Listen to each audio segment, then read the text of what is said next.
Jazzy does voices. What's crack-a-lackin', everybody? Welcome back to another action figure review, and today we're going to be taking a look at one of my personal favorite Marvel Legends and my personal favorite supervillains, the Marvel Legends Sandman Build-A-Figure Wave, Green Goblin. Now, I picked this figure up like 2 years ago when it was first new, and so, it's an old figure, kind of. And old wave, I will say that, roughly 2 years of age. I do still have the Build-A-Figure pieces. One of this figure came with the Sandman heads, and I do have them. There's two of them. One of them's on my Sandman on my display, which I'm too lazy to go get, and the other I have it somewhere. I just don't know where exactly. I have to look for it. But I'm gonna put a picture of those two heads right there. There you go. Look at them. Those are some nice heads. And he also came with the pumpkin bomb, which I lost. Look, man, you can't blame me. I've had this figure for 2 years. So I don't have that pumpkin bomb anymore, but I'll put a picture of it right there. Look at that. Alright. Now, with that being said, oh yes, I also don't have the box. Well, I have nothing left over of this figure. But I'll put a picture of it right there. Alright. Without further ado, let's take a look at old Stormin' Norman. So this figure comes with this awesome Goblin glider, which looks a lot like the Harry Osborn Green Goblin glider, which I'll show a picture of. I like this glider. It looks really cool. If you notice, it has some cool, like, missile thruster booster thingies at the ends of each wing there, which look pretty cool. I like it, but the under part looks like, oh my god! Yeah, the under part looks kind of, yeah, that doesn't look all that good, but the top part looks pretty good. And to put the goblin on the glider, all you gotta do is, like, just shimmy his goblin feet in there, and there you go. There you got your Green Goblin on his glider, ready to go. Alright, so here you got your little goblin pouch right there, which looks pretty nice. I like the way this looks. So you get the little gold buckle right there. That looks pretty cool. I like that gold paint touch that Hasbro added there. Now, I'm not a big fan of this bright purple. I mean, it looks terrible. Nah, you know what? It's not that bad. I'm just not a big fan of this really bright purple they chose. I prefer better this color that they chose for the Toy Biz one. That color, look, I like that better. This one is, it still looks cool though. Good amount of detail. You got the wrinkles there. You got the seams. Everything about this looks pretty cool. I'm not a big fan of that color. To the color, I say no. Now here's taking a look at old Stormin' Norman a little more close up.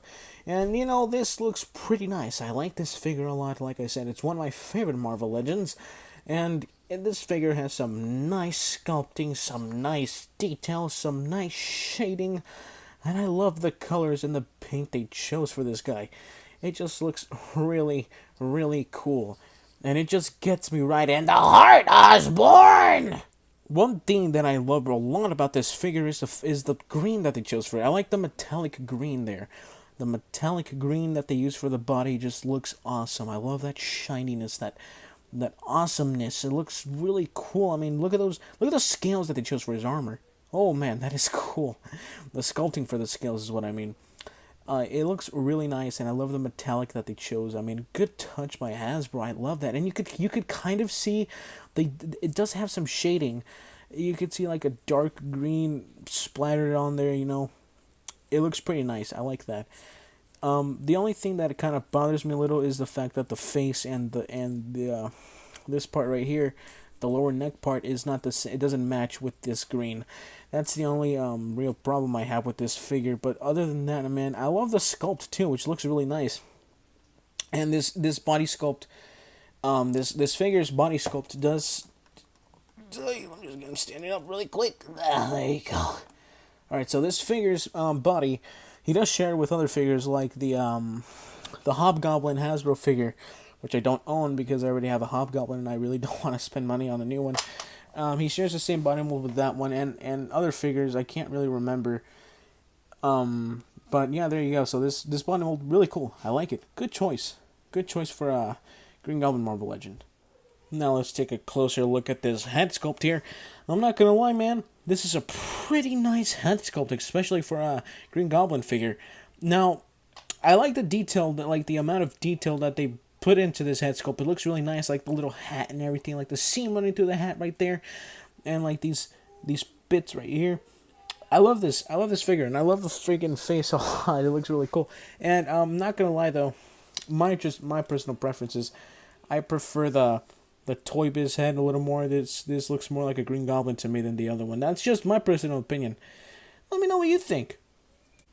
Now, if you're not familiar with this guy already, Norman Osborn, aka the Green Goblin, he became the Green Goblin by doing some he was doing the super soldier serum type of thing, kind of like Captain America's, like a human enhancement type of serum for like the military.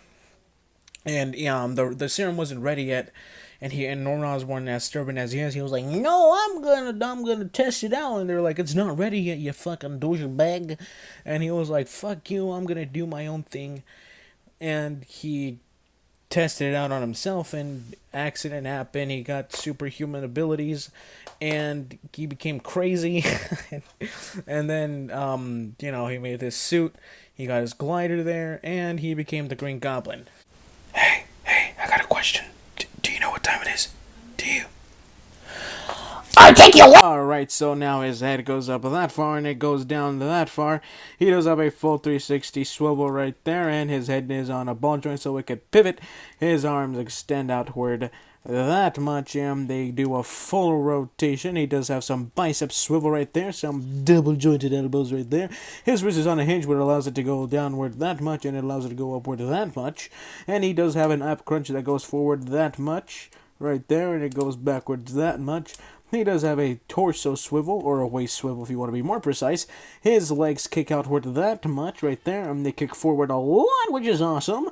And they don't kick backward all that much, because fuck you. And he does have an upper thigh swivel right there, some double jointed knees, some calf rotation, and his legs do, or I'm sorry, his feet do go down that much, and he does have some ankle pivot, so decent articulation.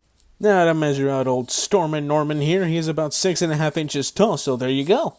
And here's our old Toy Biz Onslaught series Green Goblin compared to the new Sandman Build-A-Figure Wave Green Goblin from Hasbro, and as you can see, the Hasbro one is taller than the old one. I still love this one a lot more, but he's my favorite up to date, if that makes any sense.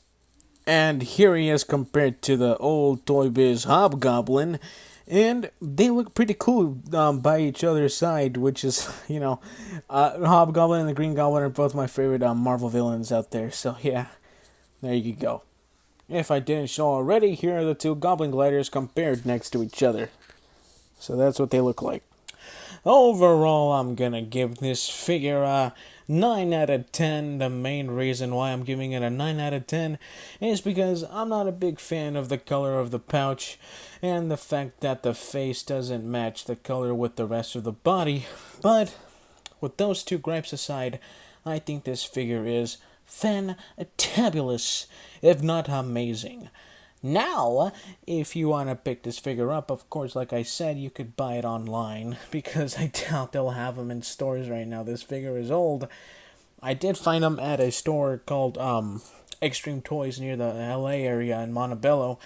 The mall is called Montebello Mall, and that's where you'll find this really awesome comic book store called Extreme Toys, where they sell a lot of comics and a lot of action figures that'll please your needs. With that being said, thank you for watching. Make sure to like, comment, and subscribe for more content. Anyways, I'll see you in the next video.